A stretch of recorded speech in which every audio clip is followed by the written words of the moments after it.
Welcome to Gingersnap. My name is Peter Keef, and I'm here as a special guest for this woman right here, Miss Lisa Redfern. Hello. Lisa, before we begin, today's a very special day. It is? What day is today? March 18th. This is Friday, March 18th. What day is today for you? It's my birthday. Happy birthday. Thank you.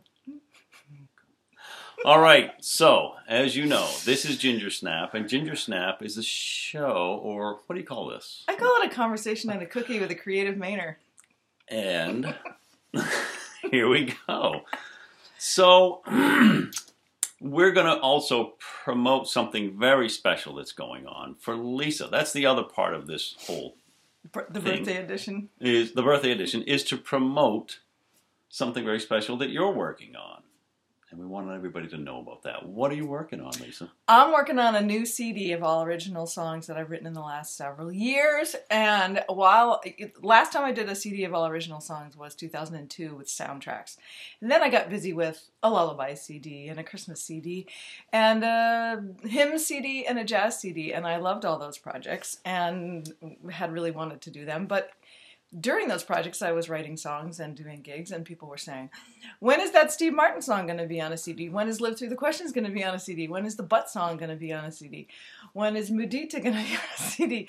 All these different songs that people were wondering, when is this going to be on a CD? And I would have to say, I don't know. So now I'm doing a fundraiser through Kickstarter. You can see it up on Facebook kind of every day because they tell you to just keep pushing it. And I'm very excited. There are a lot of special guests in the studio, a lot of Maine musicians. Peter sings on a couple songs, pretty exciting. Who would have thought? And so there's dobro, there's fiddle, there's mandolin, there's violin, there's bowed bass, there's, I forgot something, banjo. And so it's going to be very folky, rootsy Americana, and I'm excited about it. And I hope you guys check it out. That's nice. Mm-hmm. Okay, let's get on to the meat of this meal. You came to Maine a while back. What brought you to Maine? When was that, and what brought you to Maine? I was 6 when I first came to Maine. My parents worked at a summer camp in Harrison, and we didn't stay at that point, but we did fall in love with Maine at that point. So I moved to Maine when I was 11, and then moved away to go to school, and then moved back, and then moved away, and then moved back, and then moved away. I've lived in 9 states, and I kept coming back to Maine every, I don't know, however many years. And I have stayed in Maine. I came back from California and wanted to be near my family. And then after a little while, I met this guy. And so this is why I stay, for my family and for Peter. Alrighty then. Okay. Wow. Okay. So, as a very young toddler, you may have had a first word. Do you remember your first word? My first word was cookie. I think we all know that. Yeah.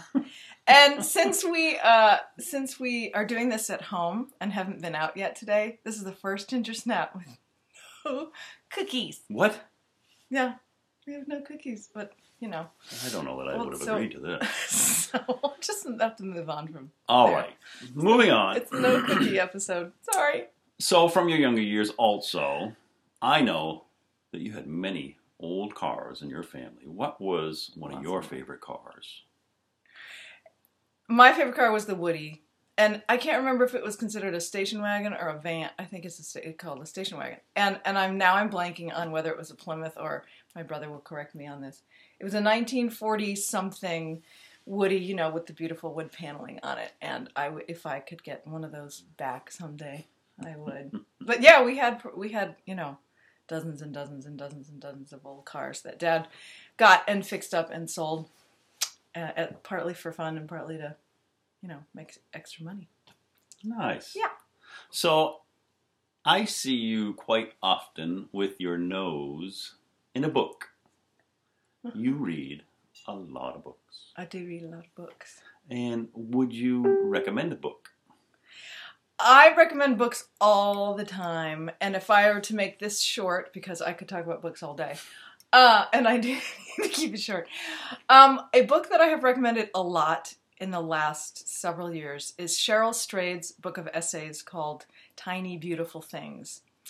So I highly recommend that. It's beautiful and poignant and funny. And also I recommend a lot the writer A.J. Jacobs. He wrote The Know-It-All. He wrote My Year of Living Biblically, which is hysterical. And The Guinea Pig Diaries. He's just really, really funny, and he got me through, reading his books got me through some really tough times because he just made me laugh. Laugh and laugh and laugh. Nice. All right, and I see on my notes the next thing on the list is song/music. Tell me about that. So what I usually ask people is there an album or an artist or a song that you kind of come back to again and again for joy, or when you're sort of feeling lost and you need to come back to yourself? So I would answer that by saying, I grew up with a lot of bluegrass and early country. On my dad's side, and on my mom's side, a lot of mostly Broadway musicals, and more, the early American songbook. And so I would say, if I were to pick two things that I come back to again and again, it would be the voice of Judy Garland singing about just about anything. I love, that brings back really wonderful, warm, cozy, homey memories. And also, if I just want to feel, sort of a combination of joy and melancholy that feels homey and comfortable, to me, I go to bluegrass, and probably most often Doc Watson, actually. And it's too late now because he's gone, but if you had a chance to see Doc Watson, he was an incredible guitar player and storyteller and singer, and I got to see him 3 or 4 times. I got to meet him in Missouri one time after a concert. And so, yeah, you got Doc Watson over here and Judy Garland way over here. Very different. But, yeah, bluegrass and Broadway. Lovely. All right. My favorite question is, if there were a movie made about Lisa Redfern, yeah, what genre would it be, and who would you pick to play your part? Okay, well, it would probably be a goofy romantic comedy, and I've been told that So I've been told that I look like a combination of Muriel Hemingway and Elizabeth Shue. So take that. I don't know if I agree, but anyway, both. It's a compliment in any case. But I would probably put myself in a 1940s, I'd probably want it to be filmed in black and white and be a 1940s romantic comedy. And I'd like to have Jean Arthur play me. If you know who that is, she was a sort of lovable goofball. She was in a lot of Frank Capra movies, like You Can't Take It With You. Check that out. You Can't Take It With You. That's one of my favorite movies. Okay. All righty. Well, I think this is going to go down in history as one of the shortest Gingersnaps. Imagine that. Maybe. I'm not sure. So, in closing, yes, I will let you self-promote one more time. And who's dinging? I don't know.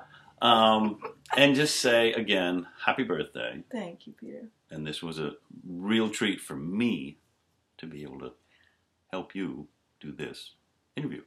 Thank you, Peter. So, take it away. You've been Gingersnap. Thank you. Do your final promotion and tell us what you're working on. Okay. So I'm working on this new CD, Chickadee, and I can't do it by myself because it's expensive to do CDs. And so I'm doing a fundraiser on Kickstarter, and it's Kickstarter.com. And if you just put in Lisa Redfern, I think it'll come up. But also, just go to Facebook because they tell you to put it up every day. So I do. So I'm unrelenting in my quest. It's going to be a miracle to pull it off, but I'm crossing my fingers and. Okay. And toes. All right. Thank you, Peter. And have a great day, everybody. Thank you. Thank you. See ya. This has been Gingersnap. Wait, I gotta reach the button.